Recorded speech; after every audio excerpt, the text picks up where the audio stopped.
કંસ ચાનુર્ધમર્દનમ દેવકી પરમાનંદનમ શ્રી કૃષ્ણ વંદે જગદગુરુ શ્રી કૃષ્ણ વંદે જગદગુરુ. સ્વર એક સુભોષિત વસ્તુ છે સાહેબ.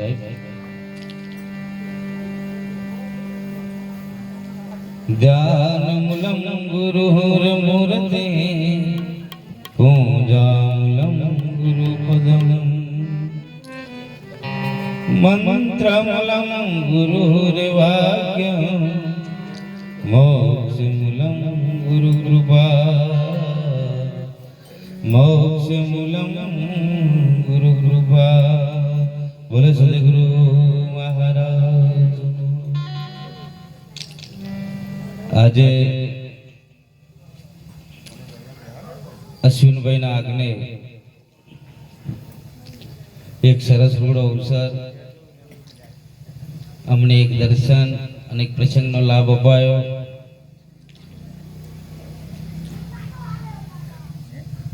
પણ પરમ પૂજ્ય સદગુરુ છત્રસાલ મહારાજના પાવન સાનિધ્યમાં આજે મને બેસવાનો અવસર આપ્યો. કારણ કે સંત પાસે બેસવું અને સંતનો સંગ કરવો એ કોઈ સહેલોય નહીં, તો અઘરોય નહીં, બહુ મોંઘોય નહીં, તો બહુ સસ્તોય નહીં એવું છે. પણ અશ્વિનભાઈનો જે ભાવ, અશ્વિનભાઈ મને જ્યારે આમંત્રણ પાઠવ્યું ને સાહેબ, ત્યારે મને એમને કે મહારાજ મારે ઘેર મારા ગુરુ આવવાના છે. તારે મને એક બોલવાનો ઈશારો થયેલો, કઈથી આવવાના છે. ખરેખર મને આનંદની ઘડી હતી સાહેબ. પણ મને આમંત્રણ પાઠવ્યું તારે મને આનંદ વહાયેલો કે કઈથી ગુરુ આવે, તો ગુરુ જાય કઈથી સાહેબ. આજ તો સ્થિર અને અડોલ અવિચળની વાતો, ગુરુ સદગુરુ પરમાત્માની વાતો. ગુરુ એ દેખવાનો વિષય નથી સાહેબ, તો ગુરુ એ કોઈ બોલવાનો વિષય નથી, ગુરુ એ અનુભવવાનો વિષય છે. તો અશ્વિનભાઈના આજ્ઞે જેમ કૃષ્ણ ભગવાન વિદુરના આજ્ઞે જ્યારે પધાર્યા ને સાહેબ, ત્યારે વિદુરની ધર્મપત્ની પોતાના વસ્ત્રને પહેરવાનું ભાન નતું રહ્યું અને કૃષ્ણને મળવા ભેટી પડેલી. એમ આજે સદગુરુ એટલે વસ્ત્ર એટલે જે પાંચ તત્વનો દેહ હતો, સદગુરુએ જ્યારે ઈશારો કર્યો ત્યારે બાદ કરાવી દીધો ને પોતાના સ્વરૂપનું ભાન કરાયું. એ કૃષ્ણ મળેલો સાહેબ, એમાં આપણને ગુરુ મળ્યો છે. એટલે આ ગુરુ એ દર્શનમાં આવ્યો છે સાહેબ. પણ આપણી એક ભજનની ગાથા અમારા એક જગાભાઈ બહુ સરસ ભજન ગાયું કે ખાલ ગળાવું મારા શરીર તની ઉપર સોની રંગ ચડાવું. સાહેબ બોલવું સહેલું છે, પણ એને નિભાવવું. કારણ કે મને મારા એક ભાઈ મળેલો, મને કે મહારાજ તમને મેં બાધા રાખી છે ને તમને મોજડી પહેરાવી છે, તારી ઈચ્છા પહેરાવી દે. તમે મને રૂબરૂ જ લેવા લઈ જજે, એટલે માપ મેં હરખી આવે, એમાં માપ મેં મોજડીઓ નહીં રહેતી. એટલે આ મોજડી લેવા મને લઈ ગયા ખરા, પણ લીધો પેલા પ્લાસ્ટિકની મોજડી આવે ને, અમારો ઘોટાનો સોલીનો છે સાહેબ. એટલે આ મોજડીઓ પહેરાવી હેલી નહીં.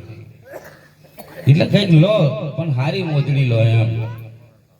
એટલે અમારા ભજનની અંદર જ્યારે આપણે બેસીએ છીએ સાહેબ, તો સંતનો ઈશારો હોય, સંતની શાન હોય, અને એ શાન એ આ સભાથી જુદી દેખાવી જોઈએ. ત્યાં આપણા ગુરુનું નામ લઈ બેઠા તો આ ભક્તિ સ્વકારી માનવામાં આવે. કારણ કે એક ઘરની દીકરી પરઘર જ્યારે પરણાવે છે સાહેબ, ત્યારે તો એના મા બાપના સંસ્કાર, એના મા બાપ તો એના પિયરમાં જ હોય છે, પણ એના સંસ્કાર ત્યાં બોલતા હોય છે. જો સસરાને પાણી આપે, એના પતિને પાણી આલે, એની સાસુ સોળે સાધુ વર્તમાન કરે, ત્યારે એના માતા પિતાના સંસ્કાર બોલે. એમ અમારા સમયની રુચિ પર જ્યારે આ એક આક્રોશમાં આવી જવાનું કારણ સાહેબ આ જ છે કે તમે સમયની રુચિ કેમ નહીં હાચવતા. કારણ કે આ વાણીઓથી તો બધો ગાડો ભરેલો છે. ગાતો ગાતો તો આવા ગાયક દેહ જતા રહ્યા છે સાહેબ, પણ એમાં એક શબ્દની શાણ જ્યારે સમજાય જાય ત્યારે બધું મય જાય. એક રાજા હતા અને એ રાજાને એક અરીસા વાળો મોટો મહેલ બનાવેલો અને એ મહેલની અંદર એ રાજા રે, પણ એ રાજાએ પારેલો આવો કૂતરો, એટલે કૂતરું ઉપાડ્યું ને એટલે એ કૂતરું રાજમહેલની અંદર ફરે, પણ જે ઓયડાની અંદર જાય, જે બગીચા બાજુ જાય, પણ ભસ કરે, ભસ એ બંધ ના થાય. એટલે આ કૂતરું જ્યારે ભસ કરતેલું ને ત્યારે પેલા રાજાએ વિચાર કર્યો કે મારા નગરની અંદર, મારા રાજમહેલની અંદર કોઈ ભૂત રહે એવું લાગે, અને આ ભૂત છે ને એ જ આ કૂતરાને વળગ્યું છે. આવા ભૂતને કાઢે કોણ છે? એટલે ભૂતને કાઢવા માટે કઈક ને કઈક એને ઉપાય કર્યા, પણ આ ભૂત નીકળ્યું નહીં. પણ અમારે નજીકથી આવા છત્રસાલ બાપુ જેવા મળ્યા તો કે રાજા તમે દરરોજ આ નગરની બહાર બધે જાવ તો શા માટે જાઓ છો? તો કે મારા નગરની અંદર ભૂત રહેશે અને એ ભૂતને કાઢવા માટે હું કોઈ સારો વ્યક્તિ હોઉં છું. તો કે આ ભૂત, અને આ ભૂત હોય જ નહીં તો કેમ ના હોય? તો કે ગીતામાં કહ્યું છે કે અર્જુન અનુ મેં મારો વાસ છે, તો આ ભૂતે પણ હું છું, તો બીજું ભરવાયું કઈ થઈ. એટલે આ સંતનો ઈશારો મળે અને આ રાજાને આ શબ્દ લાગી ગયો તો કે મહાત્માજી તમે મને ઓની આ સાચી દિશા તરફ લઈ જાઓ અને મને આ ભૂત કાઢી આલો. તો કે જો તારે ને મારે એટલી શરત, તારા નગરની અંદર જો ભૂત રહેતો હોય અને તને એવું લાગે કે આ કૂતરું એ ભૂતથી ભડકી ગયું છે અને ભજ કરે, જા આજે તું મારો કૂતરો લઈ જા. અને પ્રત્યક્ષ અનુભવ કરાવે. સંત હંમેશા પ્રત્યક્ષ વાતો ના કરે, ભગવાન કઈ સામ વાત ના કરે સાહેબ, એને ઈશ્વર સમાન બનાવે. એ સંતની તાકાત છે સાહેબ. એટલે એ રાજા ને મારા છત્રસાલ મહારાજે કૂતરો એમનો જે પારેલો હતો આલ્યો, તો સંતનો કૂતરો પારેલો બહે ના, એટલું યાદ રાખવું. એટલે આ કૂતરું લઈ અને રાજા એમના નગરની અંદર લઈ ગયા અને જ્યાં પેલું કૂતરું મરેલું પડેલું ત્યાં જ પહોંચ્યું. આ કૂતરું તો મસ્તીથી એની દિશા તરફ જોયા કરે અને બેહર્યું, આનંદ કર્યું અને હવાર પડ્યું. કૂતરું સહી સલામત રાજા મહેલની અંદર જોવાયા તો કૂતરું, એટલે પછી પેલા મહારાજને બોલાયા તો કે બાપુ તમારી વાત સાચી, મારે મહેલની અંદર ભૂત નહીં, પણ આ બીજું કૂતરું જોવા છે ને એટલે પછી મરી ગયું છે, બાકી બીજું કશું છે નહીં. એમ આપણે બીજું છે એવું વાહવાનું જ નહીં યાર સાહેબ. આપણે પોતાના આનંદમાં જે ગુરુએ જ્ઞાન આપ્યું છે એ જ્ઞાનની મસ્તીમાં આનંદ કરી લેવાનો વિચાર છે. અને આ વિચાર આપણા જીવનની અંદર પ્રાપ્ત એ તો બળભાગ્ય થયો. બળભાગ્ય એટલે કે બહુ મોટું ભાગ્ય. એ ભાગ્ય આપણે આવા કોઈ મહાપુરુષનો ભેટો થાય, અને એ ભેટો જે થયો છે ને સાહેબ એ પૂર્વની પ્રીતનો છે. એટલે અમારા અશ્વિનભાઈ જ્યારે મને આમંત્રણ પાઠવ્યું સાહેબ, ત્યારે મને આનંદ હતો કે આ કેવા ગુરુના સેવક હશે. મને એ આનંદ હતો સાહેબ, કારણ કે સંસ્કાર બોલે. આમંત્રણ પાઠવવાની પદ્ધતિ, આમંત્રણ પાઠવવાનો વિવેક.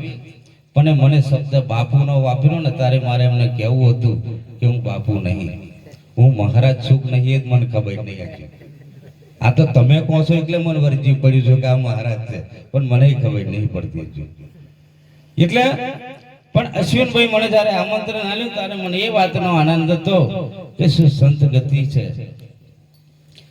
એ સંત ગતિની વાત, બે દીકરીઓ હતી, દિવાળીનો સમય હતો અને એ સમયમાં નાની ટોપલીઓ લઈ અને ગામના બાગોરમાં એ બરખોડ હતી, બરખોડની અંદર માટી લેવા ગઈ અને એ માટી લઈને ત્યાં આગળ થોડી માટી લે લીધી અને પેલી ટોપલી મૂકી, પણ એ ભેખડ હતી બહુ મોટી અને આ ભેખડની અંદર આ બે દીકરીઓ બેઠેલી. તારે અમારે એક સંત આવવા નીકળ્યા અને આ સંતને દયા આવી કે આ ભેખડ જો કદાચ તૂટી પડશે તો આ દીકરીઓ તારે ડબાઈ જશે અને આ દુનિયામાં જો આપણી દયા કરે તો એક સંતે જ કરે, બીજો ના કરે, હકો ભાઈ ના કરે. અને સંત દયાળુ છે સાહેબ. એટલે આ સંતે દયા કરી કે દીકરીઓ આવડી મોટી ભેખડ છે અને આ ભેખડની અંદર તમે બેઠ્યો છો અને આ ભેખડ દહરાશો તો તમે મરી જશો. બસ આટલો જ શબ્દ ઈશારો સંતનો પેલી દીકરીએ સુણી લીધો અને ફટ લઈને જે પેલી ટોપલીમાં માટી ભરેલી લઈને બહાર નીકળી ગઈ અને બહાર નીકળીને સાહેબ તૈયારી પેલી ભેખડ પડી. ભેખડ પડી એટલે બાપજી ખાલી 5 ડગલો ખસ્યા અને એ દીકરીઓ પાછળ દોડી અને બાપુના પગ પકડી પાડ્યા. તાકે બાપુ આ સંસાર રૂપી જે મોટી ભેખડ હતી અને અજ્ઞાન રૂપી જે ખોન હતી અને એમાંથી તમારો મને ઈશારો મળ્યો અને અમે બહાર ના નીકળ્યો તો મરી જાત એને. એટલે કે બાપજીના આનંદનો પાર ના રહ્યો. બાપુ બહુ છે પછી આનંદ આવે ને સાહેબ. આનંદ છે તારે દીકરીએ પૂછ્યું કે બાપુ અમે મળતી લ્યો એટલે તમે હો છો એમ? તકે ના, અત્યાર સુધી મેં આવું જ બધું કહ્યું છે કે આ ભેખડી મેં બહાર ને હારો પણ કોઈ માનતું નહીં. પણ તમે માની લીધું ને એટલે મને આનંદ આવ્યો છે. એમાં માનીને જે બેઠા છો એ જ આનંદ છે સાહેબ. એટલે આ આવી સભા ઘણી થાય પણ આપણે પોતાના હલકા નહીં થતા. જે વસ્તુ હલકી જ્યારે થાય ને તારી પાણીમાં તરે તરે ને તરે બરાબર હલકી થાય તારે, પણ એમ હલકા થવાની જરૂર છે. એટલે આપણે બહુ સંત મહાપુરુષે પદ ઘણો રચિત કર્યો અને ઘણા પદ બનાવ્યા છે પણ એ પદને આધીન આપણાથી નહીં થવાય સાહેબ. નહીં થવાય એવું નહીં કહેતો થજો, એવું નહીં કહેતો નહીં થવાય, થવાશે. પણ જ્યાં સુધી આપણા ખાતાની અંદર આપણું બેલેન્સ જ્યારે ઉપાડવું હશે ત્યાં નામ તમારી જરૂર પડશે. બીજાનું નકામ લાગે બીજાનું, કારણ કે અત્યારે છે ને બધું ડાયરેક્ટ ગૂગલ પે થઈ જાય છે પણ આવો ગૂગલ પે નહીં થતું.